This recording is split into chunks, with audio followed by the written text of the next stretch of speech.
Oh, God bless you. This is Prophetess Cena Marie, headed out. But as I'm driving, I heard the Lord with a reminder. Listen, a few months, well, maybe a month ago, I taught when the bridegroom is coming. Actually, I taught about the virgins, the five that were wise, and the five that were foolish. And in that message, it talks about the bridegroom coming. And when the bridegroom came, how the virgins, five of them were prepared and five were not. And how the five that were not prepared had to go out and buy oil. And when they came back, the door was shut. They could not get in. And I'm reminded of that now as I'm driving because we just went through a little I don't know if it was a tropical storm. I don't know what it was. I don't watch the news. I'm not really informed. I don't remember what it was saying when it was flashing on my phone. All I did was hit okay. I think a tornado. I don't know what it was. All I know, I woke up yesterday morning, and which was my birthday, and it was the wind was so heavy, so loud. And I remember I was about to pray and commune with the Lord, and I remember stopping what I was doing just to talk to the wind, to command the wind to go pass on by. And as I was praying, well, as I was talking to the wind to tell the wind to leave, it came to my mind that I'm telling the wind to go and pass by me, but what about the people that live around me? So I then began to command it to leave and to get out of this path, period. Take another path. Let everybody leave everybody alone where I am. Take another path. Anyway, as I go on, later on, well, clearly the wind stopped. It went took another direction. But the direction that it took, I am so many miles away from it, but the wreckage that has taken place in other areas has left people without lights. So people are walking around, they're in their homes, they're without lights. Some people's food has gone bad. I'm reading posts about how grocery stores that had to throw out food. And before that, on the day before yesterday, I saw a news article talking about the shortage on food, how the longshoremen are going to go on strike, and it could begin as early as October the 1st. Well, with all of this stuff tossing around in my head right now, I'm not getting that. Donnie, if you get on this live, please know that I'm saying that I'm not getting that. So no, I'm not. So anyway, with all of this stuff tossing around in my mind, I'm just led to bring up the five wise and the five foolish again. To talk about the bridegroom coming. Because I told the people. Now, I preached that message, it was one Sunday, and I think it was a month ago. If it wasn't a month, it might have been 2 months ago. But after that, I taught my people, talked to them about what the Lord was showing me about being prepared. And I told them to go out and buy things that, just in case the internet went down and just in case they didn't have food, they couldn't cook food or whatever, get things that were in cans, get non-perishable items, to buy these things and to stock up on these things, and not to get in a frantic or a frenzy, but to go ahead and start preparing for these things. And also, myself went and bought some things for just in case they didn't have enough, then, so I can give some away. And it just hit me that, none of the wreckage is at my house. Like, I see debris on the ground. I see, like, leaves on the ground, not even branches. I see leaves on the ground. But when I'm looking at other people, some people have not even regained power by now, as of yet. And some of these people belong to seasons. And it just hit, and I didn't even call them and say this to them, but I'm going live and they'll get the notification to watch the live if they choose to. But if not, I'll talk to them on tomorrow, God willing. But when the Lord sends a message, sends a word, we need to do what the Bible said. If you believe the prophet, what did you say? Believe God, you will be established. Believe the prophet and prosper, or vice versa.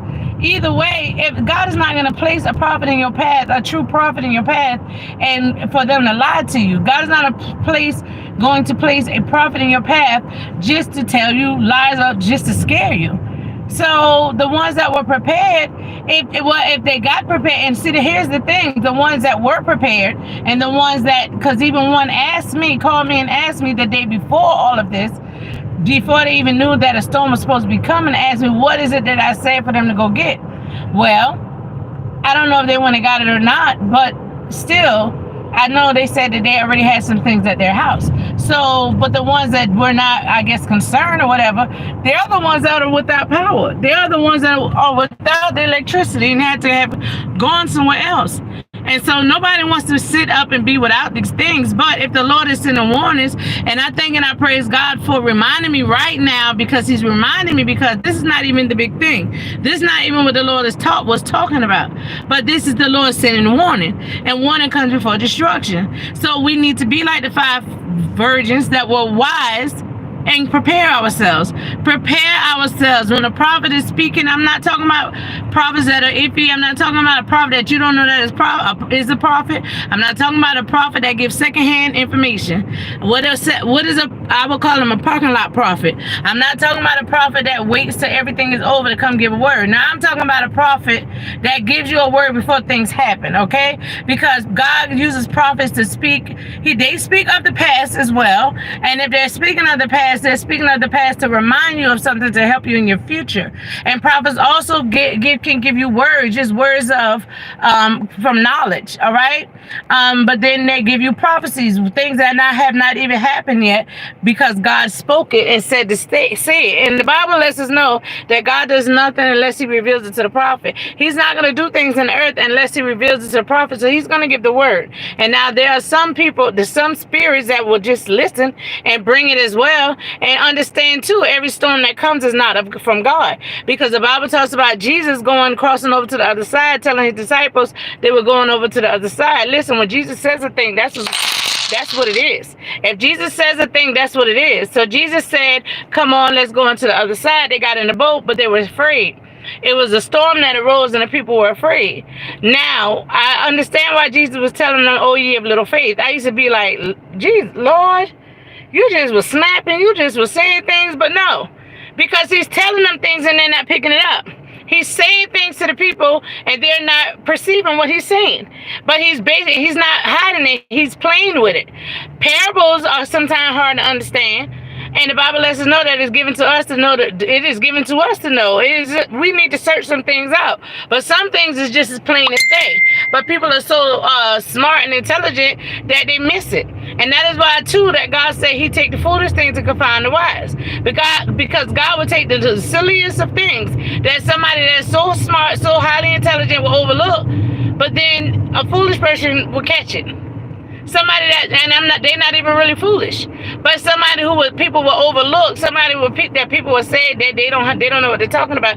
They'll catch it. They'll catch the thing from God faster than that one that with the PhD. But I thank and I praise God for warnings, because warning does come before destruction. So now I'm gonna say again, prepare yourself, because you don't know what's gonna take place. But this is just a sign. This is just a sign to come. But wait, before I end, because I was about to end, I need to go back to Jesus. Jesus told them they were going on to the other side. So if Jesus said they were going to the other side, they were going to the other side. So when that storm arose, instead of being frightened and afraid or scared, they should have just said something. But instead, they went to wake up Jesus. Now, if Jesus, knowing all things, they already been with Jesus for a while now. They already know what time it is with Jesus. So with Him being how He is and knowing that they're living the life that they're living, they should have picked up on, okay, everything is going to be okay, but they were frightened. But the Bible said that Jesus spoke to the storm, and the storm told the storm, peace be still. And so here's the thing. Who sent in that storm? But if you keep reading that story, you see what met them on the other side. So that lets you know right there that the enemy is in play too, because he can control the weather. He can control these things too. Because when Jesus got onto the other side, there were demons waiting there. There were demons on the other side, and Jesus was going to cast those demons out. And so The enemy knows when you are in his territory, all right? And so when you are in the enemy's territory, he's going to send something. He's going to do something to try to stop you. And this is why, too, earlier I was talking about time. The enemy likes to keep us off track and out of time, because if he could get you off track, then you won't get to your destination. You will not reach the destination that you are supposed to reach in the time frame that you're supposed to reach it. And that is why God deals with us inside of time, but he operates outside of time, because time can't bind him. Time cannot hold him down, but it can hold us down and it can hold us back. But time waits for no man. Understand, the bridegroom is coming. Whether we are ready or not, the bridegroom is coming. All right? Listen, God bless you. You have a great day. And thank you, Lily, for saying something. Thank you, and God bless you.